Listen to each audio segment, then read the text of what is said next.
we can learn from our past experience. So, the oil and gas industry has been here for a long time, around 100 years, I would say.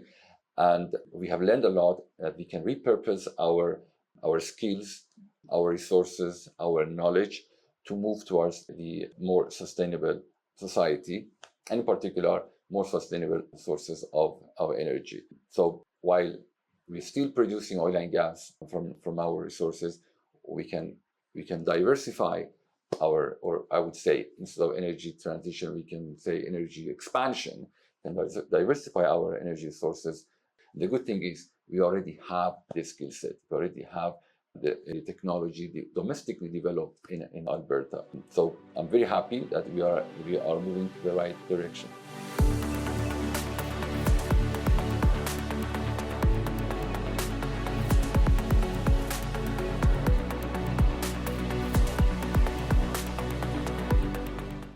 I am Hassan Dehghanpour. I am a faculty member at the University of Alberta, School of Mining and Petroleum Engineering, under the Department of Civil Environmental Engineering. We call my lab energy production, subsurface energy production and storage.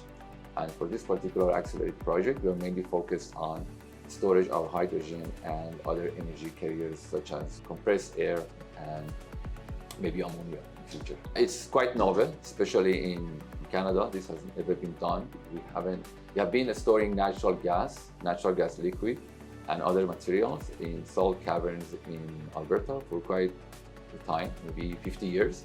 But the hydrogen storage, and especially in salt caverns, has not been practiced in Canada, and we are quite excited to make it happen. So in general, hydrogen is not directly an energy source. We consider hydrogen as an energy carrier.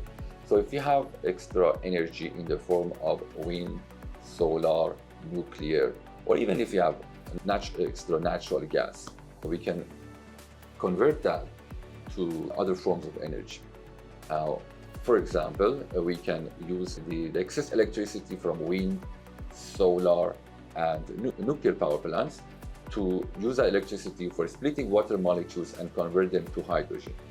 And that hydrogen, as we know, is a small molecule. Its density is very low. We need to find a way to store it. That becomes stored energy that can be used later on when we need more energy. So we can store it as liquid. We can store it as gas in surface tanks. Or what we are proposing is to store it in large-scale storage facilities under subsurface conditions, such as salt caverns. And we can, in each salt cavern, we can store several thousand tons of hydrogen. Maybe our calculations show we can store around 2,000 to 3,000 tons of hydrogen in one single salt cavern in Fort Saskatchewan. The significant role of hydrogen is to allow us to store the excess energy. And we all know that wind doesn't blow always, and sun doesn't shine always. So there are intermittent sources of energy. So we need to have a practical way for energy storage to smooth out the fluctuations in the production side and on the demand side. And so that is the key role that hydrogen is playing. But we also need to know that hydrogen is a very valuable material. We can use it to produce ammonia and then use ammonia as an energy carrier. There's a lot of market for ammonia, for exporting ammonia to other countries, so methanol or other forms of energy. So hydrogen itself can be converted to other carriers such as ammonia and methanol, which are very valuable materials for even exporting to other countries. So as we all know, hydrogen is the smallest molecule that exists, and it's quite challenging to work with because it likes to move around and it's hard to contain it in experimental setups. We have the challenges of hydrogen leakage in our equipment. So we have to come up with creative ideas and setups to avoid hydrogen leakage. And it's also a delicious molecule for microbes and bacteria. And so we have to investigate the interactions of hydrogen with microbes under subsurface conditions in terms of minerals, salts, and under temperature and pressure conditions. It's an interesting problem and challenging, but we have made significant progress in working with this interesting molecule. As we know, if we want to store hydrogen in underground conditions, the first concern we should have is about the hydrogen leakage. if the hydrogen will leak through the salt rocks. If yes, how fast the diffusion rate or the leakage rate will be. So this is the equipment that we use to measure the diffusion rate or the leakage rate of the hydrogen through the salt rocks. And we can also at the same time measure the permeability of those samples. So for example, this is one of our samples, and we can put the sample into the modified core holder, and then we apply pressure on both sides. We actually have like a small mini hydrogen chambers for safety. We didn't use a big one, and we use the mini chambers to apply hydrogen pressure. The pressure can be up to 4,000 or 5,000 psi. And we can also apply high temperature, which is up to 150, but we usually do for room temperature, because for the real cavern condition, like the temperature is always between 20 to 50 degrees centigrade. So that is the condition that we usually use to measure the permeability. And then we apply pressure from both ends of the core holder. And then we use this computer to record the pressure change and use our numerical modeling to measure and to measure and numerical models the pressure change, and then we can get the permeability of the samples.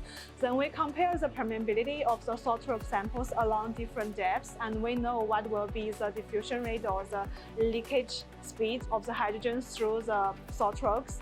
And most likely, based on our results, the caprock of the cavern has very good integrity, and also the salt rocks have very good integrity because all of them, the permeability are very low. But if there are some impurity layers with very obvious fractures or intergranular boundaries, the permeability will be a little bit higher. So in the first phase of our research, we started a feasibility study to evaluate if we can repurpose the existing salt caverns for hydrogen storage. They have been used mainly for natural gas and natural gas liquid storage. So we did a feasibility study using the existing data and samples from the caverns that we have in Fort Saskatchewan. And that feasibility study went very successful. It was supported by Alberta Innovates Hydrogen Center of Excellence, MITAGS, and CERIC. And now we moved on to the next phase, which is implementation of field trial. And so we are currently drilling new wellbores in Fort Saskatchewan and also in Newfoundland, which we found, we noticed that there are normal salts actually in Newfoundland that can be considered for energy storage. So we have made very good progress. We have drilled several wells, and we have the core samples that have been shipped to U of A, and we are investigating the possibility of hydrogen storage. We have samples from 3 wellbores in Newfoundland, which are different salt formation. The cool thing about salt formations is that they're quite impermeable, because the salt rocks are basically salt crystals. Their permeability, which basically flow conductivity is very low. They're considered impermeable. However, when we look at the actual rock formation intervals, we have impurities such as carbonates, shales, and clays. We call them marlstone or dullestone. They're more porous than salt formation. So we have to evaluate the mineralogy and the type of minerals in the intervals to avoid the impurities that may interact with hydrogen, and they may have more permeability for hydrogen leakage. And so that leakage may cause problems for containing hydrogen in subsurface formations. So what we're looking for is very nice crystals of salt. So we try to optimize the top and bottom of the salt caverns to make sure we maximize the actual salt crystal intervals. Currently, the caverns that exist in Fort Saskatchewan, the volume is around 200 to 300,000 cubic meters. That depends on the height of the cavern and the area and the radius of the cavity. So the design parameters for us are the top depth, the bottom depth, and the size, which is basically the radius of the cavern. So we try to optimize those parameters by looking at the existing data. And data includes wildline well logs, rock samples, and the pressure data from the drilling operation. So when we have the core samples, we measure their porosity to see how porous they are, their mineralogy, which is basically the composition of the rock samples, and their permeability, like how conductive they are under under flow condition, how fast the fluids can move through the rock samples. That will allow us to evaluate the containment of hydrogen in the salt caverns. So if we want to minimize the leakage of hydrogen, so if the permeability is under a certain threshold value, we are good. Here I'm showing the example course from the Large salt formation. This is the part we're looking for. We're hoping to get as much as the salt crystals as we can because they are impermeable, they are inert, and quite tight. However, when we drill a bore and we look at the cores, it's not always the nice, clear crystals like this. We face impurities, which turn into a dark colored salt, which is with the small crystals such as this, and then we have to evaluate the possibility of hydrogen flow and reactions with salt with impurities and the crystal boundaries. And here's another example of that we can see quite impure salt rock samples, which has, in addition to halite, it has other minerals such as carbonates, clays, etc. So it's very important to evaluate that heterogeneity in composition of the salt plugs. And then the next step is we drill small plugs, cylindrical plugs such as this, and then we do all sorts of experiments to evaluate hydrogen flow and reaction through these salt plugs. So when we drill a salt well bore for cavern development, we have samples from the very top of the formation, which we call it cap rock. And then the lower one, which will be the roof of the cavern. So we live several meters above the cavern, and we consider it should be salt formation, halite, and will be roof, and above the roof will be the cap rock. And the remaining will be the walls of the cavern and the bottom part of the cavern. So it's very important to evaluate the rate of hydrogen leakage and permeation from the very top to the bottom, including the cap rock, roof, and the wall of the cavern.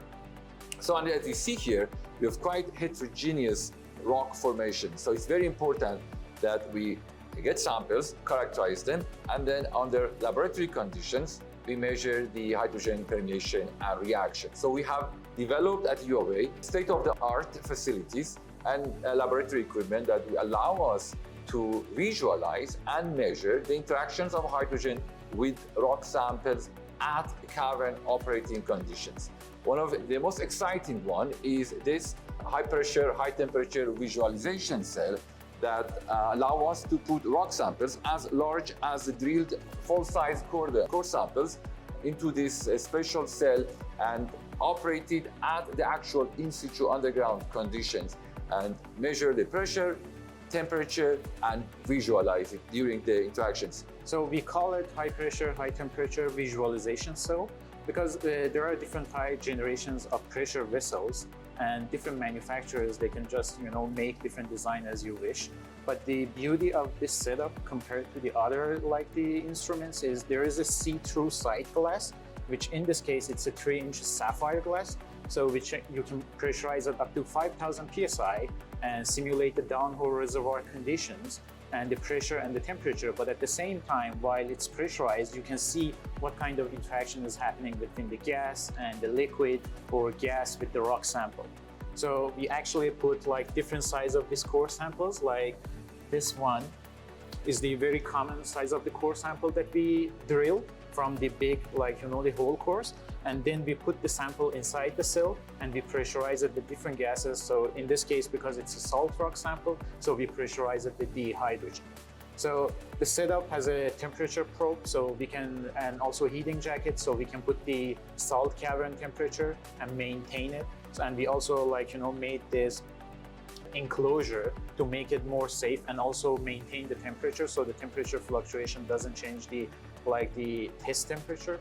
There is a pressure transducer which just measures the pressure during the experiment, and later on we use those pressure data to analyze it and see how fast hydrogen is leaking into this core, or if we are testing hydrogen with the brine, we actually use a camera here and we see how hydrogen is dissolving into the brine, and then brine is swelling. And once we withdraw the hydrogen from the cavern, we actually see how hydrogen bubbles are coming out of the brine. The other parameter that we measure is the microbial content. So because salts are in general impermeable and non-porous, we mainly look at the microbial content of the remaining water in salt caverns.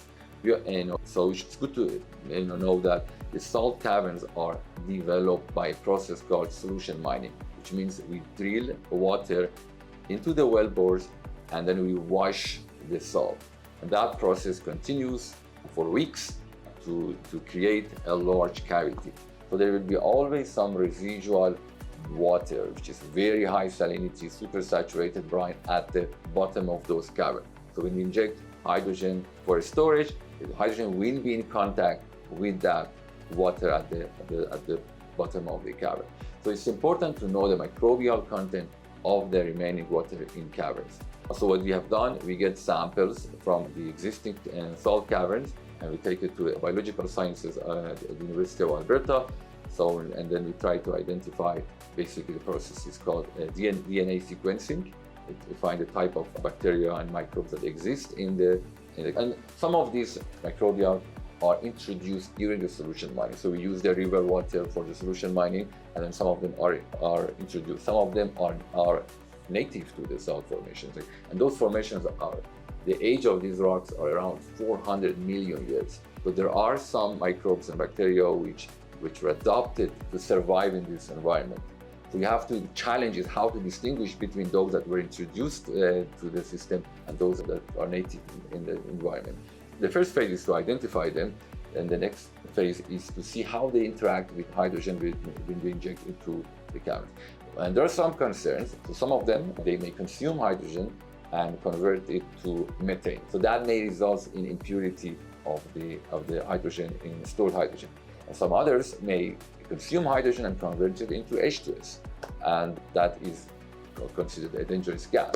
So it's very important to evaluate the possibility of such interactions and quantify the likelihood and the content of impurities under the operating conditions. So this is another one of our PAR reactors, and it is another high pressure, high temperature cell.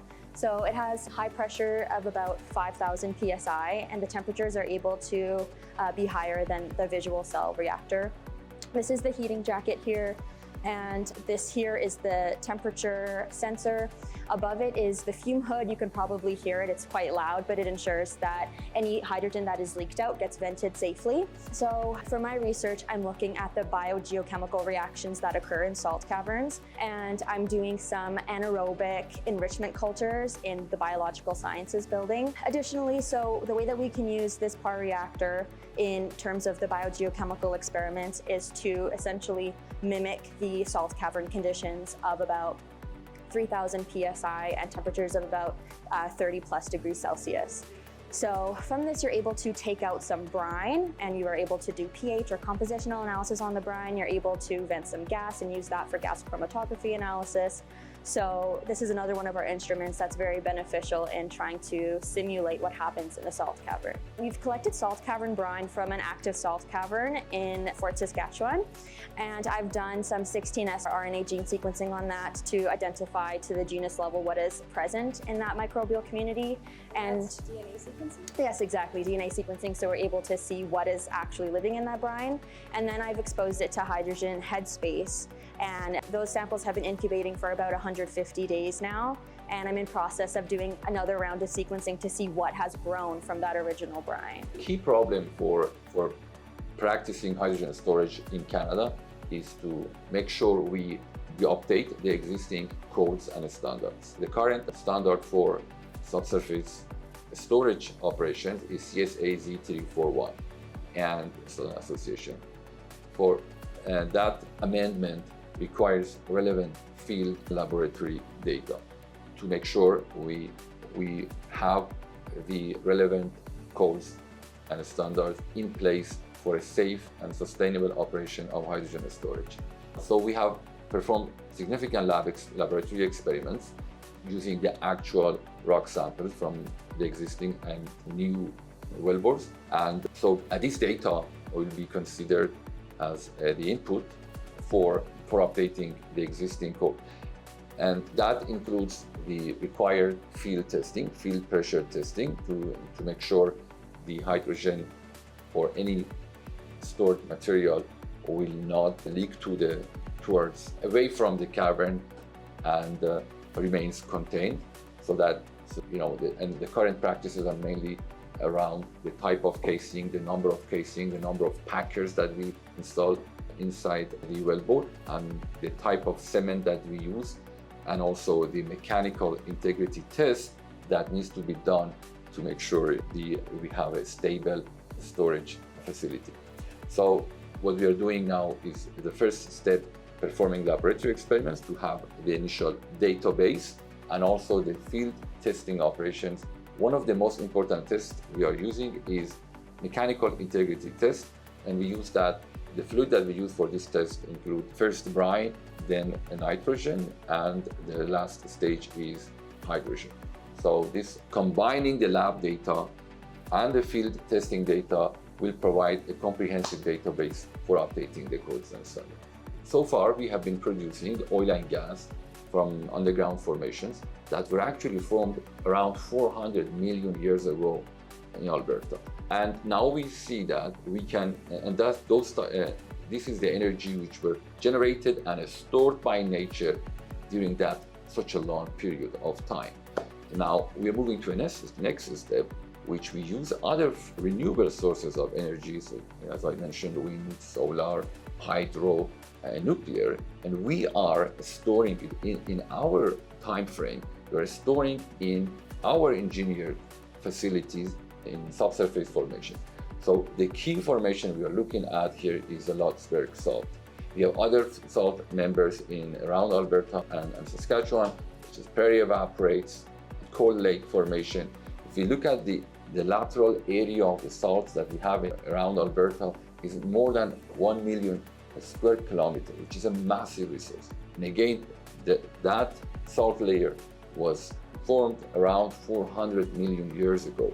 So we have such a valuable gift from nature, and we can use it responsibly, effectively, and efficiently to have sustainable energy storage facilities that will help us for energy affordability, energy diversity, and energy security.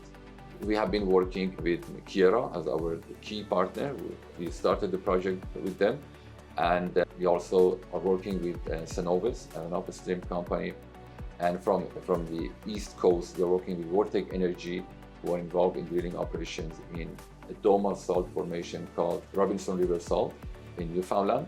We are also working with service companies such as Remedy Energy Services, Sandgel for cementing, for development of salt caverns, and completing the wellbores by running the proper casing and cements to ensure wellbore integrity.